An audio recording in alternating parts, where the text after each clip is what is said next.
farmers, karong adlaw ka mga ka-farmers kay mag abuno na po ko sa akong saging.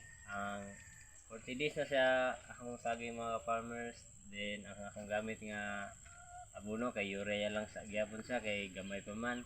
Kailangan jud nato ni i-monitor ang atong mga saging kung pila na sa kaadlaw o pila na sa kabulan kay para masubaybayan jud nato kay ang paggamit nato sa abono lahi pa siya mga farmers no. O atong abono sa karon kay urea. Buta mo to sa area nato no kailangan ta mo batsa ta kay para nangunay may sakit atong mga butas ma control nato.